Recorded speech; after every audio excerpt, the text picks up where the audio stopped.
welcome to another episode of From Ireland to Palestine. This week's a little bit different because we have with us a terrorist, or so we're led to believe, because these days apparently being a terrorist is just about wearing the wrong t-shirt. So I'm talking, of course, about Marie McNally, who was arrested just a few days ago for wearing a Palestine Action t-shirt. Now, there's more to her than that. She's a lifelong activist. She's a mother to 7 children, 11 grandchildren, and she's also, maybe most importantly, an activist with BDS Belfast. So, Myra, welcome to the podcast. Thank you for inviting me. Yeah, no problem.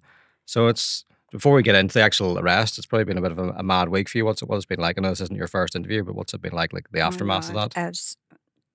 After I got released, then it was the Irish News, the Andersonstown News, Independence, and then one or two people phoned up, would you come on this podcast? And then you said that there was lined up for Red Lines with BBC, which is probably the biggest one. Oh, I have another one with RTE as well. Is that right? Yeah, RTE's looking an interview.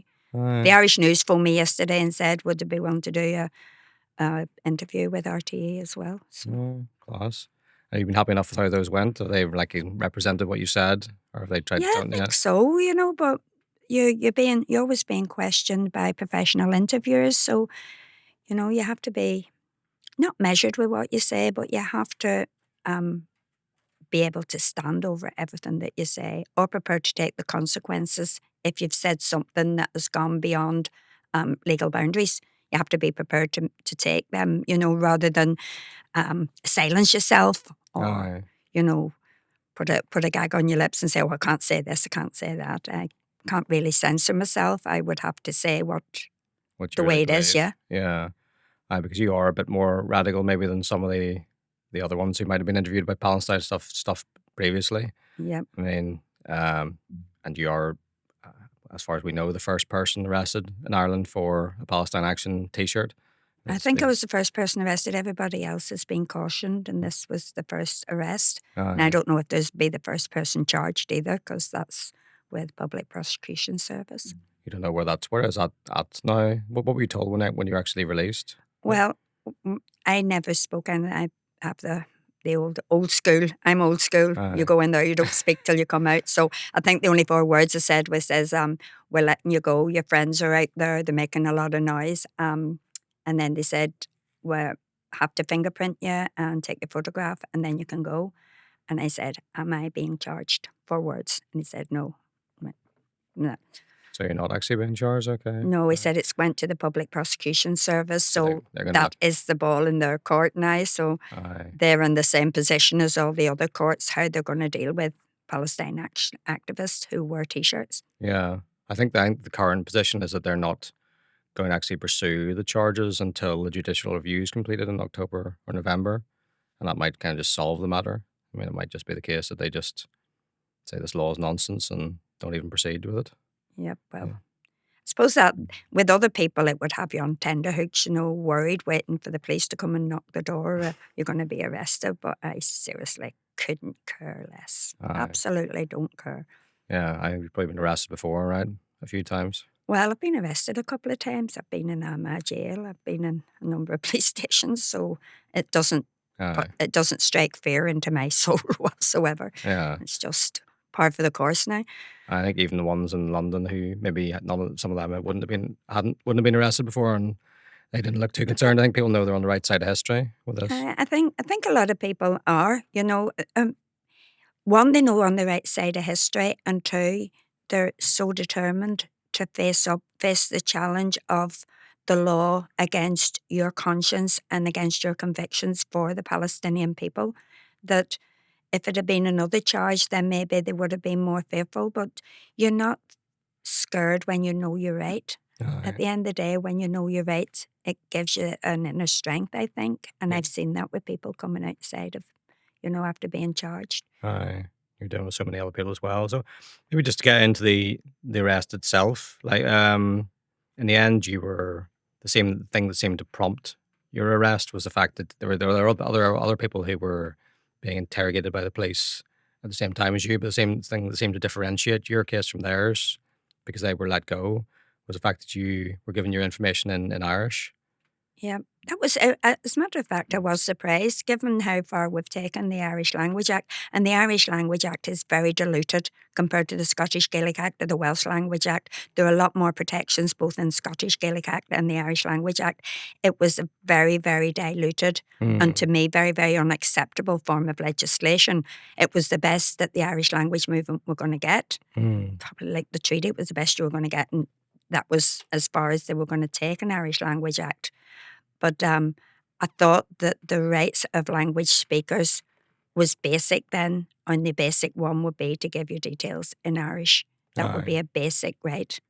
You would think 27 years or so after the Good Friday Agreement, like a basic thing would be to, in a bilingual country, would a police be able to handle, people giving their details in Irish? But I gave him my details in Irish. He asked me what Cush culture was, which is the Woodside, and I actually said Woodside.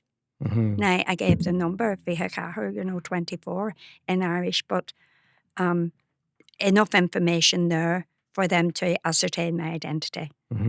But then he came back and said, we can't ascertain your identity, you have to give us your details in English. And I said, would you repeat that? Because you have to give us your details in English. And I was going, are you telling me that if I don't give you my details in English, that you will arrest me? And he said, yes, but I don't want to, kind of. And I just looked at him, I don't want to, but I will, sort of. But then the one behind him, I heard him saying under his breath something like, but I will.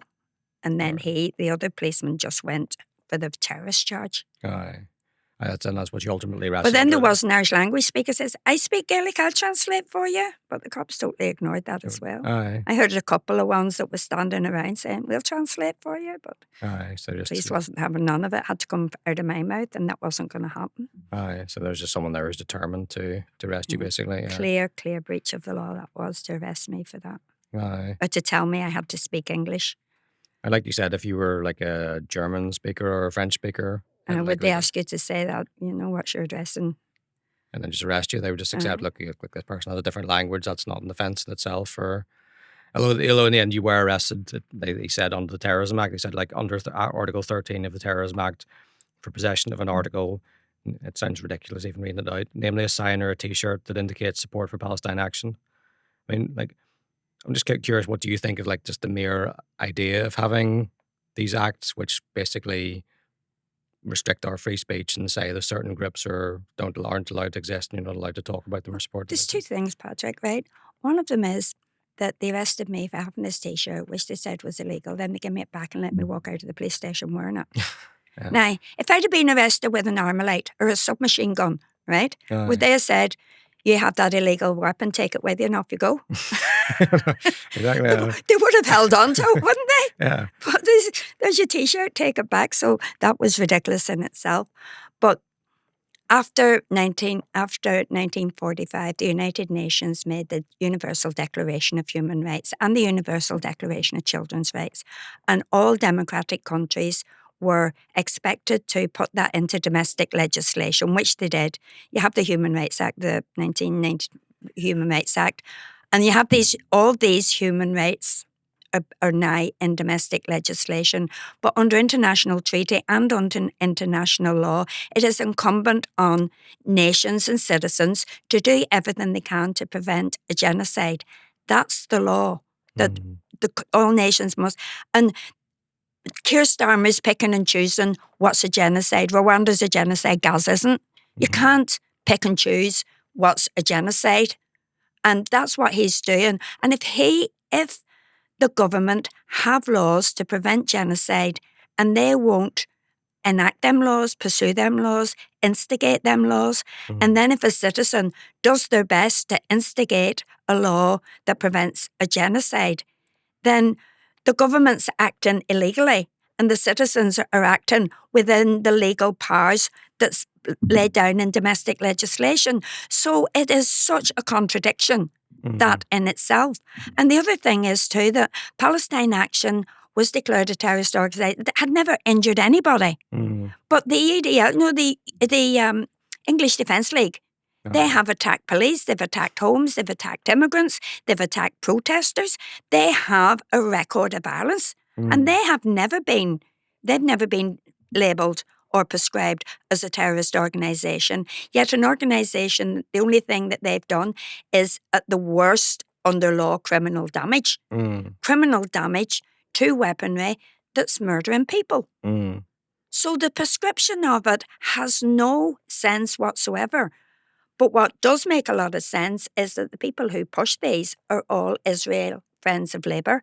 They all put money into the accounts of Israel Friends of Labour. So Israel is telling the Labour government to prescribe Palestine action. So without putting to the one side that this government has acted illegally by not preventing a genocide, has brought legislation in to attack citizens who are acting within the law. Mm-hmm. They are now a democratic country being told to put laws into force by another country that's committing a genocide. It's a madness and a nonsense. And the only thing any decent human being can do is say, I will not abide by that law. That is bad law and this is bad government.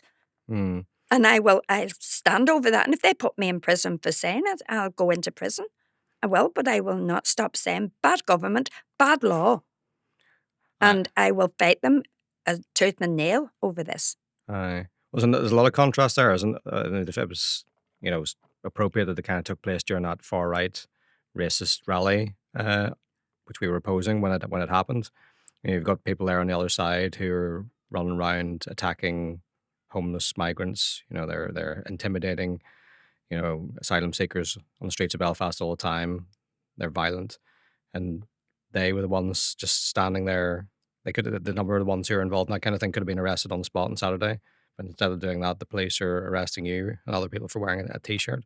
Yeah, but then see everything that's happening in England and it's happening in Ireland as well, this movement against immigrants and against Muslims, you can trace that right back to the Muslims are now the enemy. Do you know what I mean? The war on Islam. Islam only became an enemy to the Western world in the 1990s. It's worrying. It's a very worrying development in Ireland and the whole hatred towards immigration, but it's also worrying as to who's at the back of it. Because loyalists aren't really very good at organising themselves. And if they're at the back of it through the UVF, then someone else is at the back of that behind the UVF. So who is promoting this conflict? Because you can see them trying to move this to a Palestinian, that you're opposed to the genocide, but then you're pro-Muslim and all Muslims are rapists. They're trying to split the Palestine. It's an assault on the pro-Palestine movement as well as immigration. Very subtly, if you start following the links of the chain. There's a sort of natural opposition, isn't there, between Palestine and the far right? Like, we're showing solidarity with people on the other side of the world, people who look different to us, have a different religion to us, whereas they're determined to do the opposite. But with immigration, they're making it about houses, about jobs, about taking over the country, Ireland first. But all of that then ties in with right-wing nationalism. Why are you flying a Palestinian flag instead of we went to a march in Dublin, me and my sister, and we had Palestinian flags with us, and this two women stopped me and my sister and said, why are you flying Palestinian flags when you should be flying the flag of your own country? Exactly. And I said to her, will I tell you something? I live in Belfast. I flew the flag of my own country. I fought for the flag of my own country, and I've been in prison and I've been beat up for flying the flag of my country. Have you? Have you? I know how to fly my flag. I'm an Irish Republican. I'm an Irish nationalist. Yeah. We get that kind of stuff all the time, don't we? We all do the time. Get that, but people saying, why are you not focused on your own country? Well, this is happening in our own country. Like the shops we go into to remove things from shelves, that's happening in our own country.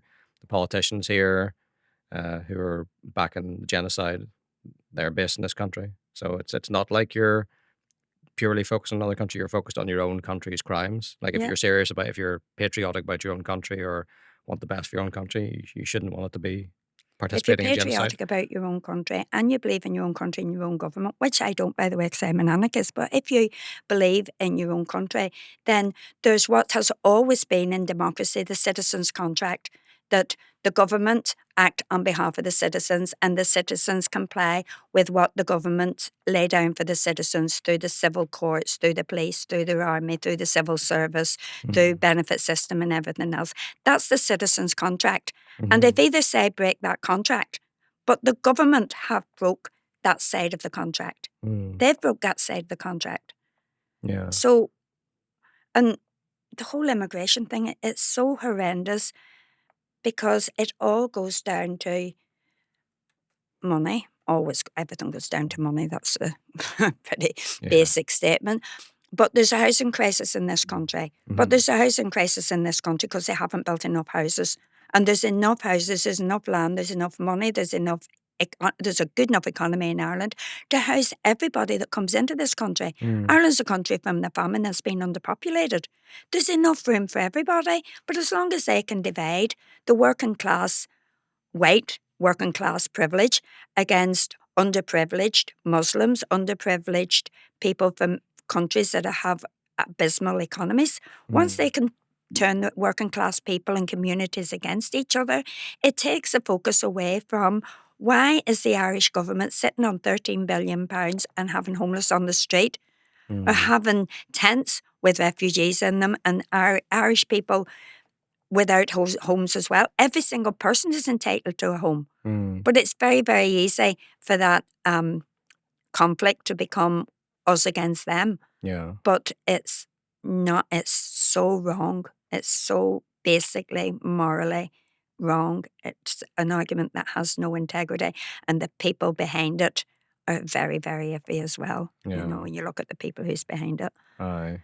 Another thing is, if, like you were saying, if the far right are concerned by some power or force external to this country controlling it, the main thing they should be worried about is the United States and Israel, because they have more influence over this country than anyone. Certainly more than an asylum seeker coming over here with no money, who's stuck in it. But these people that attack us and, you know, say that we're immigrants, we, activists like myself, have fought for better housing. I was in the civil rights when we fought because of the housing discrimination, education discrimination.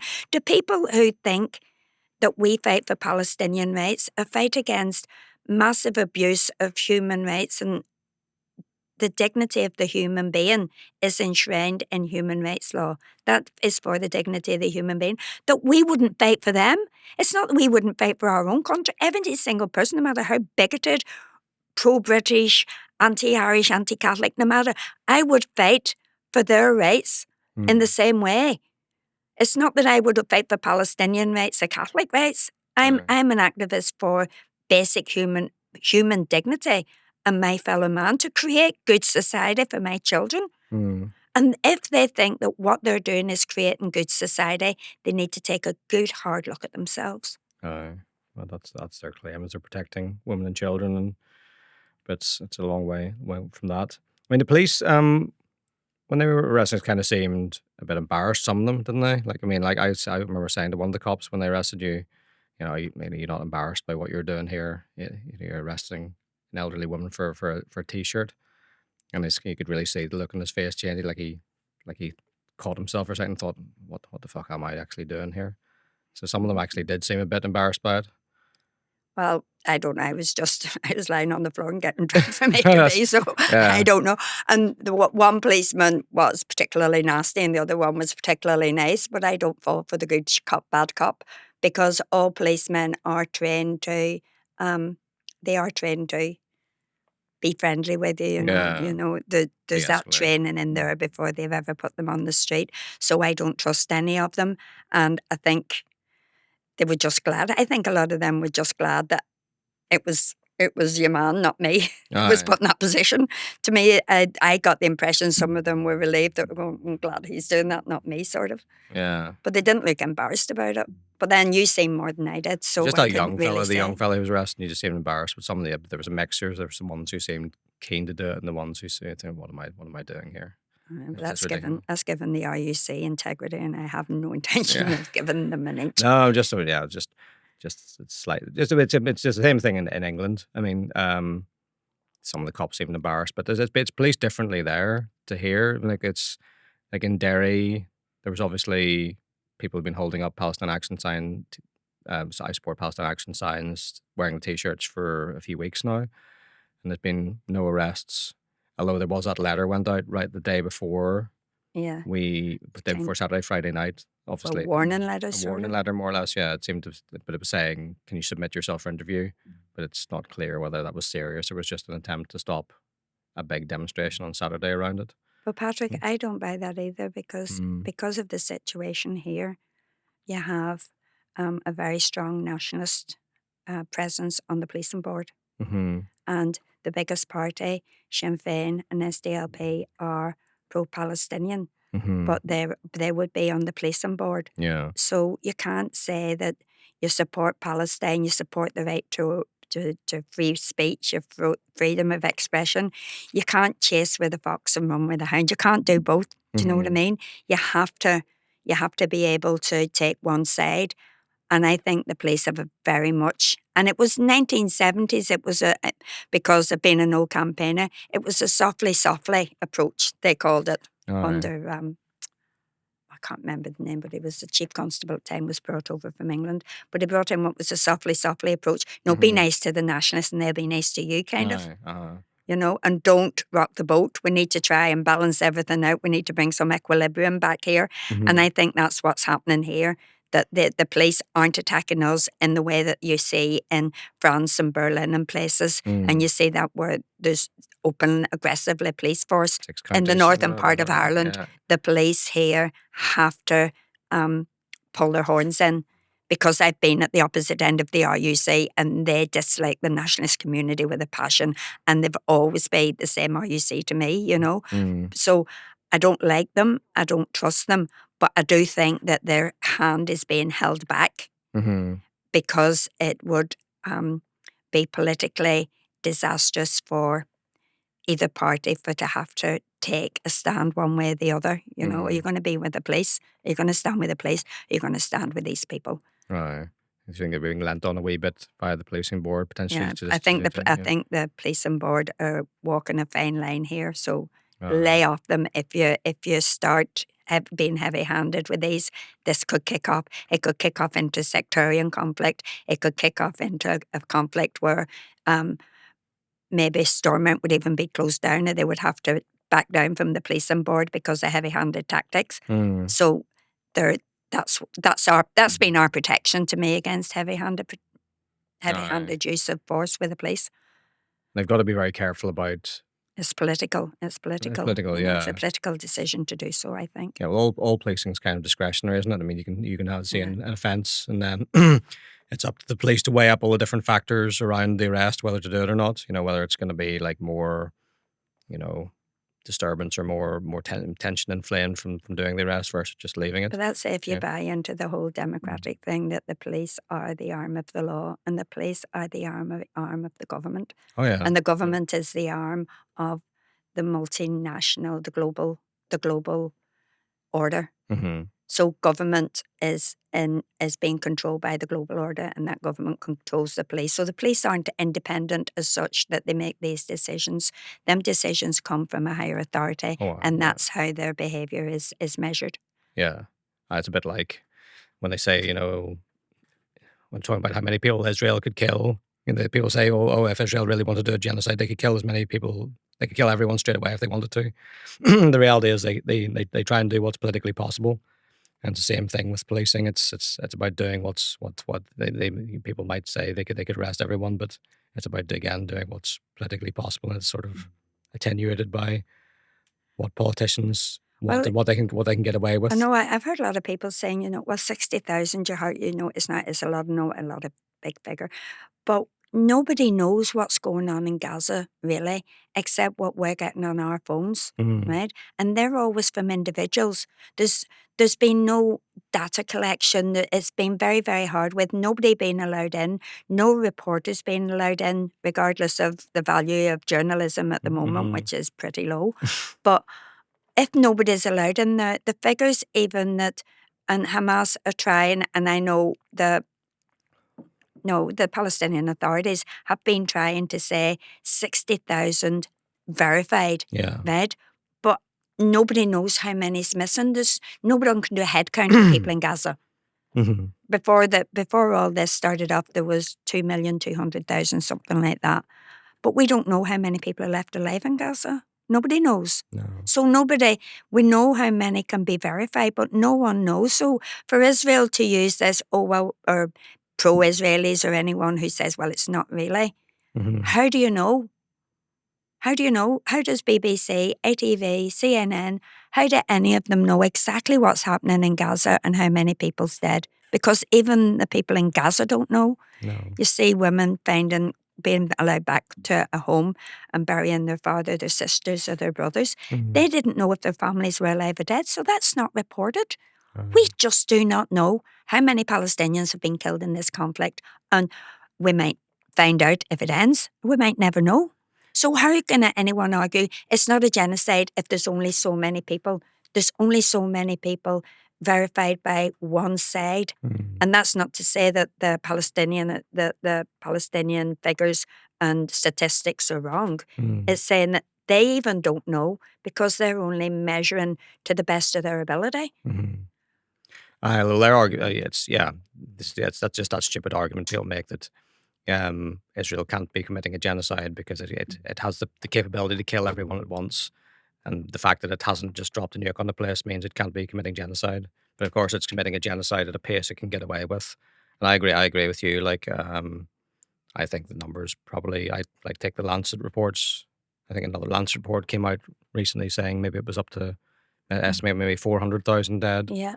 and like maybe three people. Some people talk about three. Another thing too, even when the Nazis committed the genocide, Mhm. their biggest issue was how to get rid of the bodies, how to destroy, because each human body is hard to destroy. So that genocide went on against Jews, Poles, Russians, communists, socialists. That genocide went on for what, 5 years, Mm. and that was a war where there was it was a industrial Yeah. genocide. Yeah.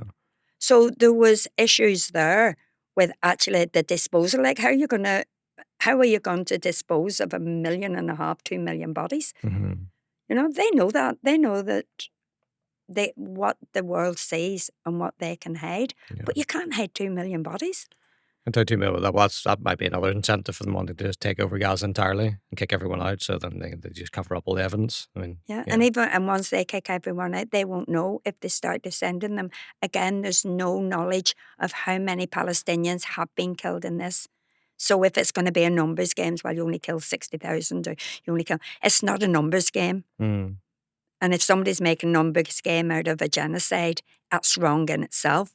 But at the end of the day, there's no verification and no chance of that verification of a genocide. Yeah. So you Yeah. have to assume, given that they said quite clearly in the Gazette, quite clearly, they want to eradicate their human animals. They can kill as many as they want. They're human beasts, right? They have said that it's a genocide. They want to wipe them out. Mhm. So they can't deny that they're not committing genocide when they're attempting to do that. Yeah. Well, there's no denying that. Just to bring it back to we're talking about your arrest and just policing here again. Like you have some experience going back years of your daughter being arrested for Yeah, again well, for like my daughter was arrested for speaking Irish and she was charged with disorderly behaviour. And she was found guilty. She was fined. But then she appealed the case, and without any doubt whatsoever, the police lied in their evidence and the judge threw it out, basically. But because she was a teacher, or she was doing a teacher training at the time, that could have badly affected her career, Mhm. as well as giving her a criminal record. Yeah. And my daughter has worked all her life and she's worked really hard. She's a great student, had a great reputation in school and everything. Mhm. And for someone to try and give my child a criminal record Mm. or to make her lose the job that she was striving to take, that. And before that, my father was arrested and interned. So I have no love for the police. I've been at civil rights marches. I was down at Bogside. I've marched with the civil rights movement, and I've seen the very worst side of the police. Aye. And none of my experiences with the police have been good. They've been Mhm. particularly bad because I know that they're a sectarian unionist force that are very antagonistic towards my community, always have been. But my sister and her husband were murdered in 1976. Mhm. And from when she was killed, right through to now, she was murdered in collusion with the RUC, and they protected the people that killed her. They knew about her assassination before it happened. Mm-hmm. And when the historic inquiry team reassessed the whole case, they sent us the report, which was so bad that I think there was like 40 pages in the report, and me and my sister did a forensic study of it and handed it to Kevin Winters with nearly 200 pages in it, taking apart their information.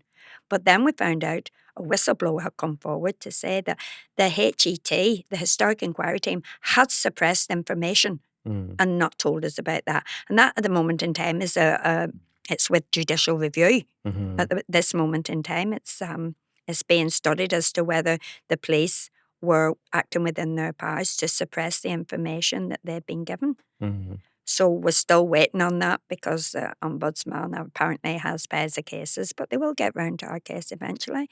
So they murdered my family, then they colluded to murder my family. Mm-hmm. So I have no respect for the RUC whatsoever, or the PSNI as they are now. And as I said, we fought for them language rights. So I had no intention of being totally cooperative with them. I acted within the law, but I refused to cooperate with them because Yeah. I don't like them. I don't trust them. Yeah, I mean that investigation into your sister and her husband's murder seems to have been badly botched or sabotaged because like there was a confession came out, so someone came forward and said Somebody came yeah. forward and gave the information, and the police said, "Oh, don't listen to him or whatever. Just suppress that." Mm, And he brought it up with senior officers, and they told him if he was told to bury it, bury it. yeah. So So someone something. had actually come forward and give a lot of information about my sister's murder, how it was planned, who done it. Mm-hmm. But we know who done it. We were able to pinpoint who done it within 3 or 4 days of investigating it ourselves. We know who done it. Mm-hmm. But they're just not interested. And the Conservative government, then the last Conservative government brought in a law saying that there's going to be restrictions on what you can do with what they call legacy cases. Is that going to affect your in any way? Like, I haven't a clue because, to be honest, I haven't, with other things happening, I just haven't looked aye. in depth at the legislation because I know that Hilary Benn rolled back on some of that legislation, but they said that they would, the law that the Tories brought in, that they would throw it out, they'd throw that legislation out, but now they've rolled back on it and they've just kind of put a couple of tweaks in it. Yeah, But I'm just not au fait enough with it to be able to say yeah. exactly what the position is now. It sounds like exactly that kind of thing the Starmer would keep on. You know, he's Yeah. so inclined to take the establishment line. It doesn't seem like the kind of thing he would roll back, does it? Yeah, Like, but the whole thing's with Kevin Winters now, and we're waiting for the judicial review to see what's happening with this judicial review and this withheld information. And then when we find out where that's going, then will they be able to um, compare and contrast with the previous legislation to the amended legislation? aye. Look, I kind of always kind of wonder what it's like pursuing a case like that over years because you're kind of put in an impossible position. You can either sort of put it to bed and say, I'm just going to move on from my sister's murder. And that there's probably like, that would probably leave you feeling guilty or uncomfortable doing that. Or you can pursue it for a year. I mean, it was 1976 it happened. 1976. So then you have the other option of just pursuing it and keeping it alive continually, which is very hard as well. So how's that been? Just sort of having that case be a constant presence in your, maybe it could be a constant presence anyway, but to keep it so alive as you pursue it through the legal system. To be honest, Patrick, you have to. Yeah. Because if citizens can be murdered by their government, if governments collude with secret organisations to murder its own citizens, Hmm. then if we don't keep that alive, if we don't keep arguing who killed her, where did it come from, who's the orders, who was behind that, who, when, what, where, why, how, we have to keep asking them questions because see if we don't, if another situation, a civil conflict comes in, the government can murder my children, my grandchildren. Aye. And so that right to know exactly how deeply involved the government was in the murder of my sister, Hmm. that right to know that and that exposure, to me, is a small defence against us, and a small defence against other children being the subject of governments murdering their own citizens. Aye. It's about holding people accountable. It has to be Just- done. You have to hold people accountable, and you have to hold governments, even if the government that's in power now isn't the government that was in power. Aye. It is the government that has the power to do it again. Yeah. So that doesn't change. Yeah. You know, who's in power doesn't change. Who has that power to give that information and withhold it, that has to be challenged. And so my two sisters, who they call the Sisters of Mercilessness for the three of us for some strange reason. But we won't back down. We'll take it to our graves. Yeah. And our daughters will carry that on. Aye. You're an unusually strong character, I suppose, so you can sort of push on through it. It must be quite hard for some people, though, to keep it. And look, people should. I mean, I understand your point. It's like it's 100% Well, necessary. Yeah. I've met a lot of the families, and I've seen a great strength in most of the families that I've come across. I haven't met them all, so I can't speak, and I can only speak from my own knowledge of the people that are there that are determined that this will not, we won't stop until, the like of the Ballymurphy families that people have went to their graves and never found out, but sons and daughters have kept it going on behalf of their mothers. So the people that I know have an inner strength. And I think this Irish belief in justice, right? We've always had it in us, this kind of justice. We had Breton laws that were far more advanced. Yeah. Way back in medieval times, we had laws that were far more advanced about justice. So I think it's kind of ingrained in our DNA about justice. So yeah, I think it's very, very strong in the Irish people. Aye. There was an attempt to erase those laws, obviously, and which were often considered like more or less sexist. I think they had more sort of rights for women as well, like the old laws. Yeah, but women didn't. I don't know what Irish women were very, very strong in their own way. I've seen a lot the rise of feminism and everything else, but women held families together. They did. It was always the women. The man was the breadwinner, but it was the woman that kept the family. We've always been a lot stronger than. Sometimes I think feminism has made it look like we were a lot weaker in society, where we were strong enough. Irish women have always been strong, and the mammy culture, as the English used to call it. Remember, some of the troops out couldn't believe that women would go out shopping and wouldn't buy wallpaper, wouldn't buy house furnishings or anything unless they went with their mammy.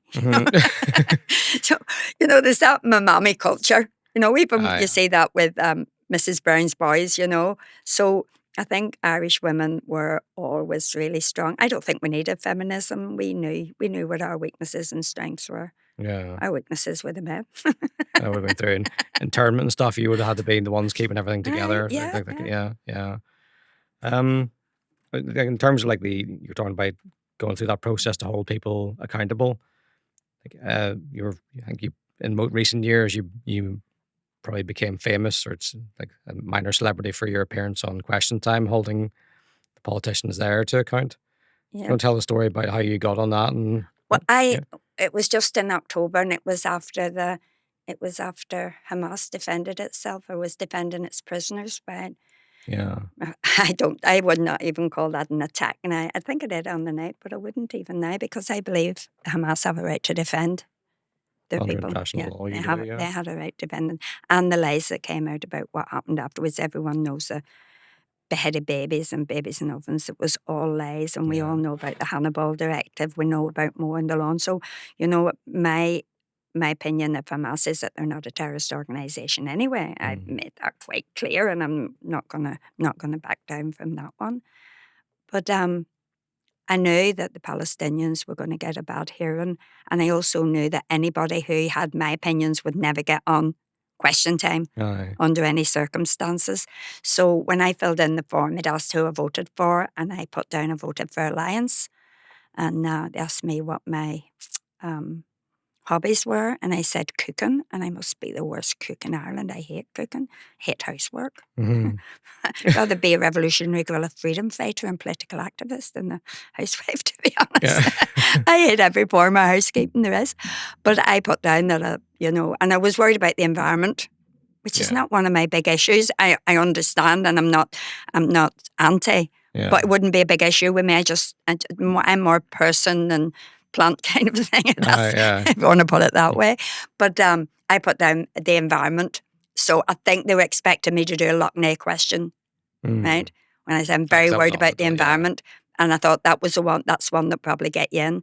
And then they asked you qualifications, and I said, oh, it was Queen's University, studied law, and so I came Sounds across as like respectable. a middle class liberal. And then when I went into the question time into the studio, I sat in the middle where I knew that I was in the straight A line of Fiona Bruce. Yeah. And then they brought up the Middle East. Mm-hmm. And then that was my opportunity to say as much as I could. Aye.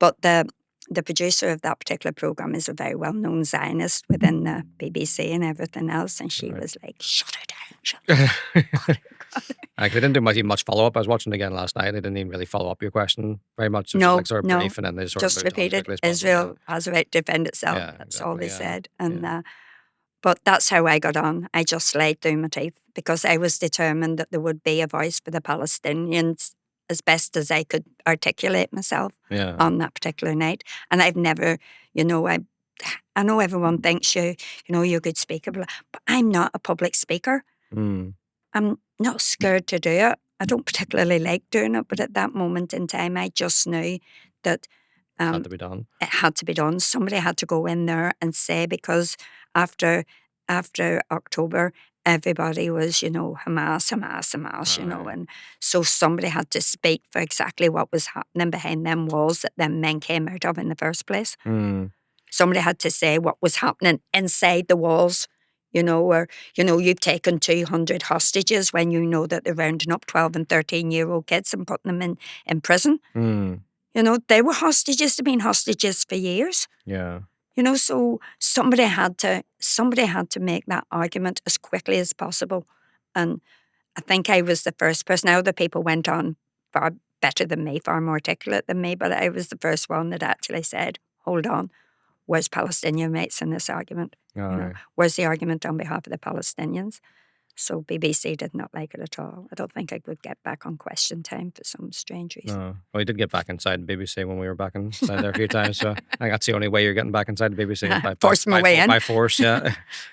It was kind of striking watching it again last night. Like even back then, like I think it was like October the 19th, 2023. That went out. It's about 23rd. I think it was on 23rd, but don't quote me on Something that. like that. I was just watching the YouTube video, and like even then, like the casualty figures were shocking. It was like 500 children had been killed within like roughly a week or so. And things have got worse, not better. I mean, it's like the question everybody gets asked, but why do you think it's still going on? Why? Yeah, the genocide. Yeah. Why is the genocide going on? Yeah. Because why has nothing stopped it? Because there's a determination now that for the Greater Israel, and that's to take the Sinai Desert, the Golan Heights, part of Lebanon. That was decided way back by the Zionist movement in the early part of the 20th century. That the Greater Israel plan. And I think that Israel now has so much strength with its stranglehold on commerce, with its stranglehold on banking, with its stranglehold on the movement of oil and shipping, that they have such a stranglehold on the economy that they think that they can now pursue the plan of the Greater Israel without being stopped. And that's obvious that they can. They have the only people that can stop them, that seems to be able to stop them at this moment in time, is the Americans. And the Zionist lobby in America is all for this Greater Israel project. And that is the plan, is to push the Arabs out. And if they push the Arabs out of the Golan Heights, push them out of the Sinai, then that creates the Greater Israel. And that is the plan. And they're determined to go through with it. And the devil can take the hindmost. They'll kill as many Arabs, particularly Palestinians, as they can in the process, without even pity or sorrow or anguish or decency or humanity. You just see them, they're animals, they all have to die, and it's not just the prominent people Mm. that are saying that. That's It's ordinary. ordinary Israelis are saying that as well when Mm. they're talked to in the street. You Yeah. know, that babies, they're terrorists. Mm. They have to die. Like, babies, yeah, they're the enemy. It's a real sickness. Like, I mean, I saw on this really podcast the other day. It's apparently like a really popular podcast in Israel where people described how like one previous episode, the fella said if there was a button I could push and pushing and then it would cause everyone in Gaza to be killed, I would push it. Yeah, And then another time he said, it's not merely that we can easily get on with our lives while people are being slaughtered in Gaza.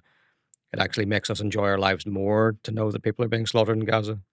So this yeah. kind of just like They're really taking boat trips out sadism. and Yeah, watching it and yeah, whooping and yelling every time they hear a bomb going up, But it's such a level of depraved humanity, or for one nation or one people or one political thought to say, we are superior and everybody else should be killed if they are so inferior. And if there's a higher level of inferiority, then that higher level of inferiority are only fit to be our slaves, yeah, which was Nazi policy. yeah, yeah, It was their policy, and it's now the policy of the Zionism, and that's scary. That's scary for the West because who controls? Because they control a lot of everything that we do. yeah, They control our television, they control our media, they control a lot of the companies that buy the clothes. Everything that comes from other countries, raw materials, they're now controlling it. mm, So our lives are controlled, particularly by banks, and they control the banks. And it's not like Jews control the banks, but Zionists have a massive grip on the world economy mm, and global trade. And that has serious repercussions if one country is given such an extensive amount of power. yeah, That's scary. And if that same government have a total disregard for anybody that's not themselves, because we are all the same. We're of a higher level than the Arabs who are human beasts, but they mm, think the same, that we're all golems, that we're all mud people aye, compared to them. That's scary that they're allowed to do what they're doing, but it's also scary that their power is getting bigger and bigger. yeah, People should really be frightened. I'm frightened for the future of my kids, and I never was before. aye. Well, that's a point we often make, like we're giving speeches in shops and things like that. If you're moving into a might makes right era, that's just dangerous for everyone. Yeah. It won't just be confined to Gaza. It'll be everywhere eventually. But if the person that is the mate, the person that has that control, has total disregard for humanity, for human Mm, life, all human life other than the ones within their controlled group, aye.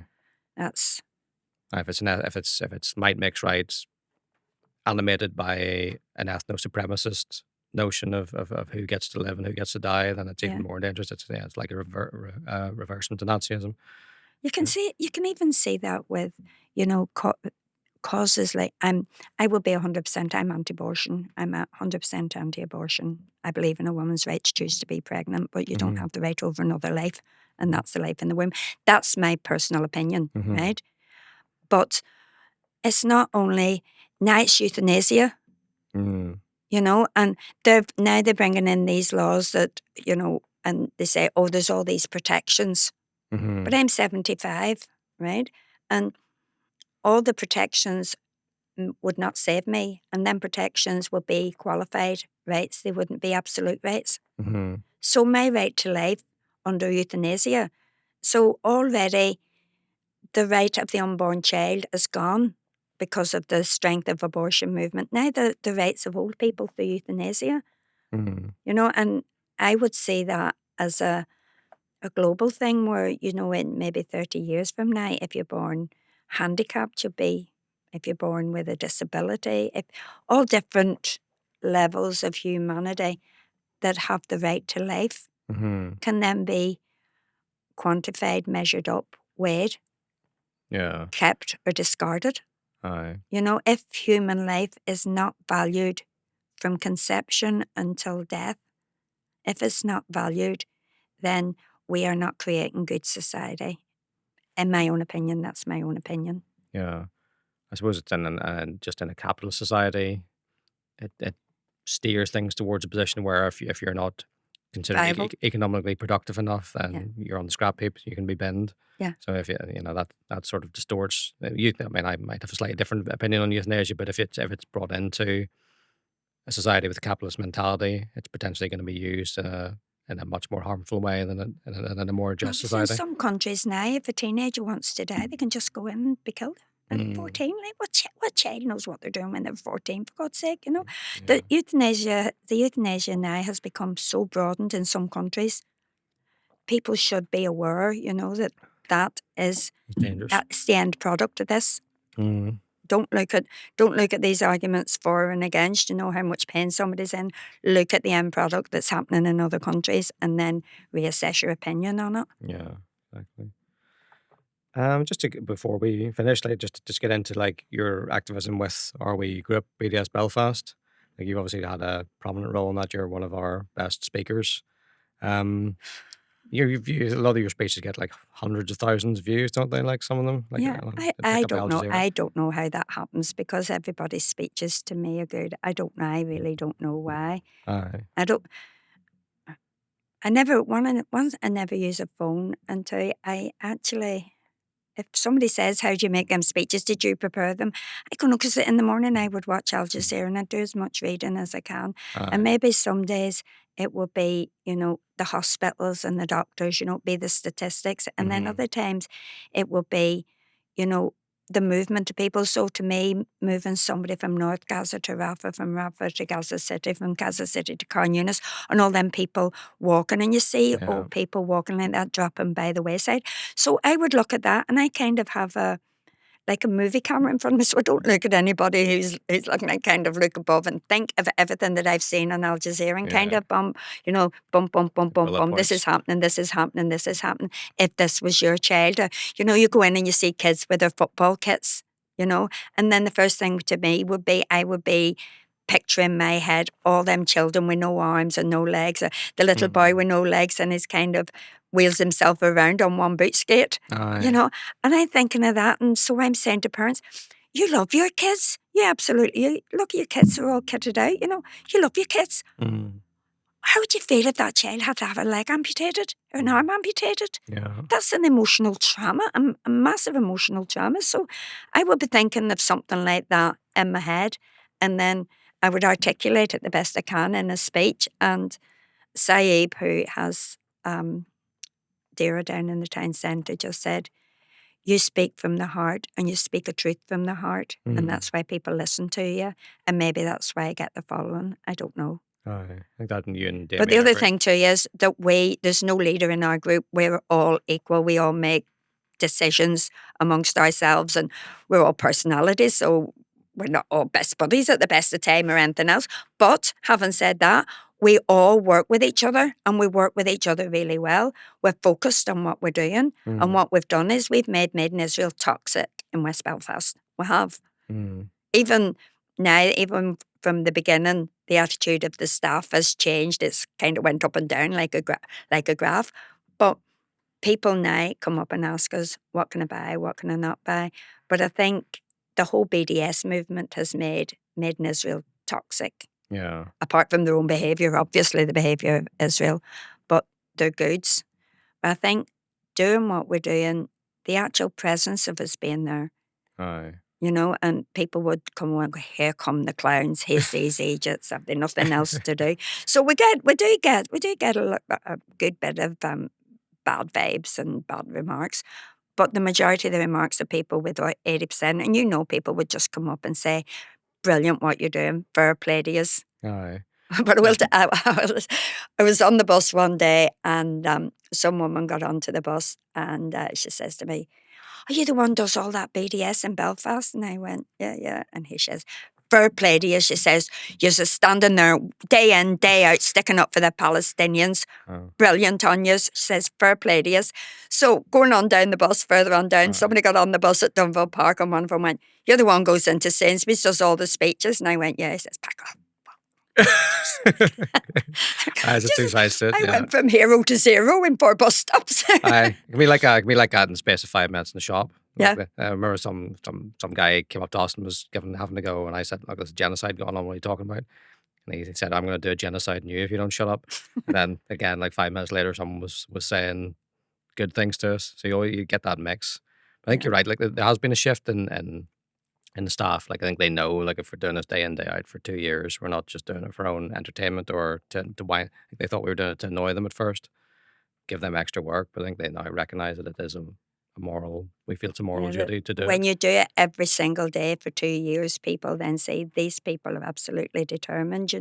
They see Mm. it beyond us being clowns or idiots or anything else. They see us going in there every day and know that we're committed to making an issue out of Israeli goods on the shelves, that the Irish people will not pay for a genocide. We don't want to pay for it. That's what we say in our speeches. You buy this stuff, you're buying into the genocide.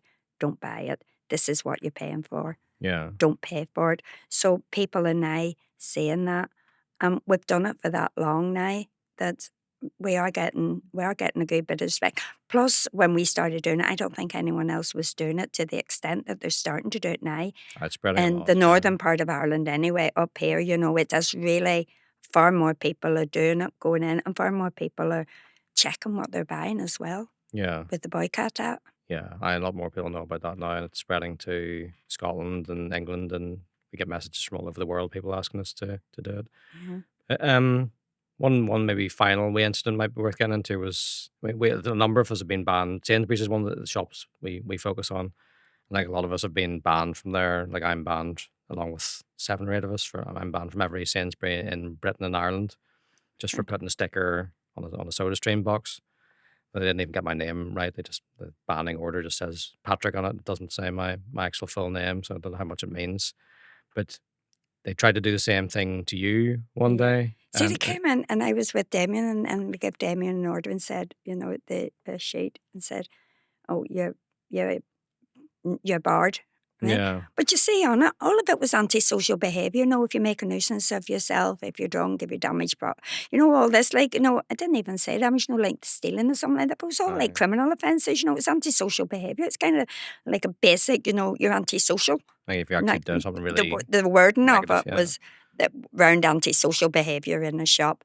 But he came over and says, you're barred. And I said, what for? And he said, you were taking pictures. And I don't take stuff on my camera because I take headless people and feet. I'm not Yeah. the best person with a camera at the best of times. So, but I didn't. And I would be aware that people don't want on camera anyway. Yeah. So I've been very mindful of that. So the very rare occasions that I have taken any kind of footage, I've never made sure I never took anybody. And I know that we didn't either. We never had staff on. No, it was never the focus. Right? Like staff might come in and out of the camera, it was never our focus. But we never focus on staff. So I just looked at him and I just said, do you know what? I've been shopping in the Kennedy Centre from you were twinkle in your dad's eye. You're not going to bar me. And he Aye. says, you're bored? He says, do you think so? So I just sat down on the floor and wouldn't Yeah. move. Aye. So then I was sitting there and Carol O'Carroll, the Sinn Féiner come in, and then somebody from People Before Profit come in, and then the police came, and policeman come and he's towering above me, and Yeah. I'm sitting down on the floor, and he says, Mrs. McNally, he says, you're intimidating customers. Yes, I said on the And I'm floor. going, do you know what?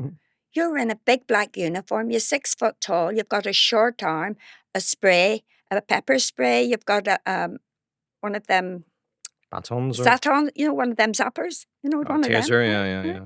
I says, you've got a taser, you've got a baton, you've got a short arm, you've got a plastic bullet gun hanging from your waist, and I'm sitting here on the floor totally defenceless and I'm scaring people.